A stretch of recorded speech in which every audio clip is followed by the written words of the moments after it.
এই জন্য কলিযুগের মানুষের বুদ্ধি প্রথমে কাজ করে না, এদের বুদ্ধি ভ্রষ্ট।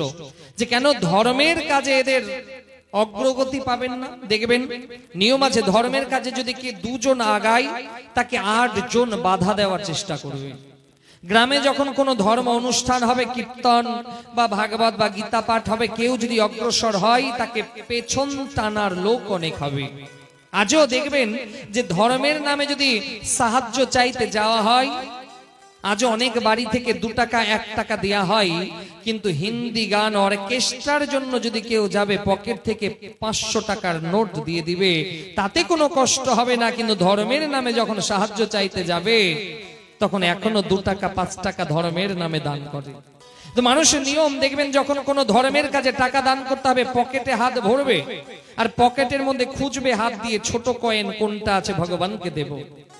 আপনারা ভালো, আপনাদের কথা বলছি না, যারা আসেনি তাদের কথা বলছি, বলো রাধে রাধে।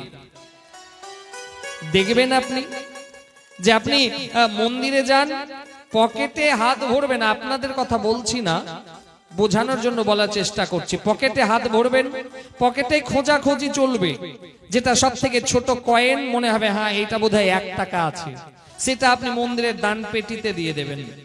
কিন্তু আপনি যদি অন্য কোন সেলিব্রিটির কাছে যান, পকেট থেকে 10,000 ব্যান্ডেল উড়িয়ে দেবেন তাদের উপরে। কলিযুগের মানুষের বুদ্ধি এত খারাপ হয়ে গেছে। ধর্মের কাজে যদি এদেরকে আগাতে বলা হয়, এরা ধর্মের কাজে এগোবে না। অধর্মের কাজ যেখানে হবে এদেরকে অনেক বেশি দেখা যাবে।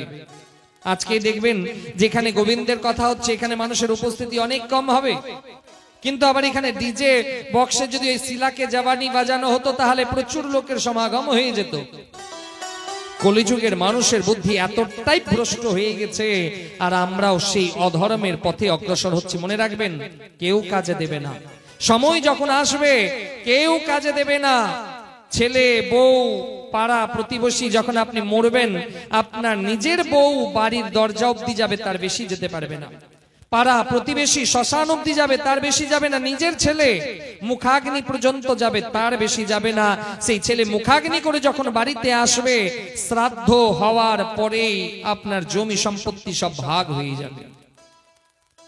তাহলে আপনি কাদের জন্য রেখে গেলেন যে আপনার মরে যাওয়ার পরে সেই ধন তো তারা খারাপ কাজে ব্যবহার করলো, আর এতে কি হলো, আপনার পুণ্য লাভ হলো না। এই জন্য নিজের কল্যাণ নিজে কি করতে হবে। মনে রাখবেন, আপনাকে যতই কেউ বলুক না কেন যে তোমার মঙ্গল হবে, তোমার ভালো হবে, পায়ে যখন আমাদের একটা কাঁটা ফুটে যায় না মা, ব্যথাটা আমাদেরকে পেতে হয়, তাই না? পায়ে যখন আপনার কাঁটা ফুটবে, আপনি আপনার শাশুড়িকে জিজ্ঞেস করবেন, তো মা তোমার ব্যথা লাগছে? বলবে শাশুড়ি? বলবে না না, আমার কেন ব্যথা লাগবে, তোমার পায়ে কাঁটা বিঁধেছে, তোমার কষ্ট হবে। ঠিক সেই রকম যে আপনি যখন এখানে এসেছেন এই ধরাধামে, তাহলে আপনার কল্যাণ আপনাকেই করতে হবে। কারণ এই সমাজ আপনাকে ততদিন ভালোবাসবে যতদিন এই সমাজকে দিতে পারবেন। একটা গাছের ততদিন সম্মান থাকে যেদিন গাছ যতদিন ফল দিতে পারে। দেখবেন গাছে যখন ফল দিয়া বন্ধ করে দেয়, আমরা গাছকে কেটে ফেলে দিই, গাছকে উপড়ে ফেলে দিই। একটা গোমাতাকে সম্মান করা হয় যতদিন সেই গোমাতা দুধ পান করাতে পারে। যখন দেখবেন বালতি ভরে ভরে গোমাতার দুধ হবে, তখন তাকে খুব সম্মান হবে। যেদিন গোমাতা দুধ দেওয়া বন্ধ করে দেয়, গোমাতার সম্মান অনেক কমে যায়। ঠিক সেই রকম একটা পরিবারে আপনি যতদিন কাজ করতে পারবেন ততদিন আপনার সম্মান থাকবে, নাম থাকবে। যেদিন কাজ করা বন্ধ করবেন আপনাকে কেউ ডাকবে না। এই জন্য কল্যাণ আপনাকেই করতে হবে, যেন ভগবানের কাছে গিয়ে বলতে পারেন যে হে প্রভু, আমার জীবনের কল্যাণ আমি কাজ করেছি, হে প্রভু। ভগবান কিন্তু জিজ্ঞাসা করবেন। এই জন্য যেখানে ভাগবত হবে, যেখানে কীর্তন হবে, যেখানে ধর্মের অনুষ্ঠান হবে, সেখানে যান, ধর্মের পথে অগ্রসর হন। আপনার যদি ক্ষমতা থাকে ভালো মোটা অঙ্ক দান করার, সেখানে অবশ্যই দান করবেন। কারণ মনে রাখবেন, ধর্ম অনুষ্ঠানে করা দান কদাপি নিষ্ফল হয় না। ধর্ম অনুষ্ঠানে আপনি যখনই দান করবেন, সেই দানের প্রত্যেকটা পুণ্য আপনার খাতাতে জমা হবে। আর আপনি এমন জায়গাতে দান করলেন যেখানে ডিজে বাজিয়ে ডিস্কো গানে নাচানাচি চলছে, তাহলে বুঝে নেবেন আপনি নিজের অকল্যাণ করা শুরু করে দিলেন। এই জন্য ধর্মের কাজে অগ্রসর হন, আর ধর্মের কাজ যেখানে হবে, কারণ এখানে যে ভাগবত এসেছেন এই ভাগবত হচ্ছে স্বয়ং গোবিন্দ।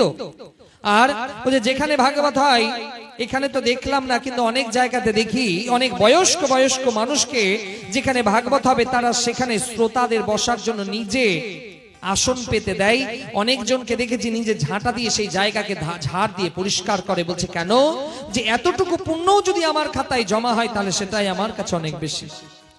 কিন্তু অনেক মানুষ আছে যে এদেরকে ধর্মের কাজের জন্য যদি বলা হয় যে তুমি বাজার থেকে একটা কিছু নিয়ে আসো, তো সে বলবে আমার ক্ষমতা নাই, আমি পারবো না, তুমি করছো তুমি বোঝো। আজকে আমাদের হিন্দুদের এই জন্য আজকে পতন হতে শুরু করেছে, কারণ ধর্মের কাজে আমরা কাউকে পাবো না। কিন্তু অধর্মের কাজ যদি হবে, গ্রামে কেউ যদি একটু ভালো চলে তার পেছনে যদি লাগতে হয়, তাহলে দেখবেন আমরা সবাই অগ্রসর হয়ে যাব। এটাই আমাদের লক্ষণ। আমরা লোকের পেছনে খুব ভালো লাগতে পারি, কিন্তু আমরা ভগবানের কাজ করতে আমাদের খুব বিরক্তি লাগে।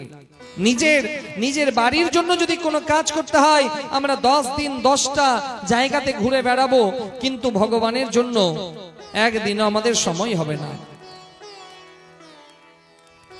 গত শ্রাবণ মাসে আমরা এক জায়গায় পাঠে গেছিলাম, পুকুরিয়া।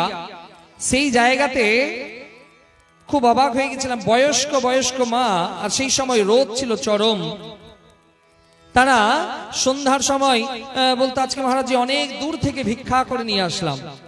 তা আমি বললাম যে মা আপনাদের কষ্ট হচ্ছে না, রোদে হাঁটছেন তো? সবাই সাহায্য দেয় যে মহারাজ কেউ কেউ দেয়, কেউ কেউ তো 5 টাকা দেবে আর 5 রকমের কথা শোনাবে, তো তারপরেও আপনারা গেলেন। বলছে ভগবানের কাজ, এ তো আমার পরম সৌভাগ্য। আজকে ভগবানের জন্য আমি যদি 5টা গ্রামে যাই, 5টা বাড়িতে যাই, তাহলে তো আমি তো ভগবানকে গিয়ে বলতে পারবো যে হে প্রভু, হে গোবিন্দ, তোমার কাজের জন্য আমি 5টা গ্রামে গেছি সাহায্য চাইবার জন্য, সেই পুণ্য তো আমার খাতায় জমা হবে। আমি আপ্লুত হয়েছিলাম তাদের কথা শুনে। কিন্তু আমাদের একটু যখন অহংকার হয়ে যায়, ধর্মের জায়গাতে যদি একটু প্রসাদকে কাটতে বলা হয়, ফলকে তৈরি করতে বলা হয়, ফলকে প্রসাদ লাগাতে বলা হয়, আমার ক্ষমতা নাই, তুমি বোঝো। আজকে আমাদের এটাই হচ্ছে বিনাশের প্রথম কারণ।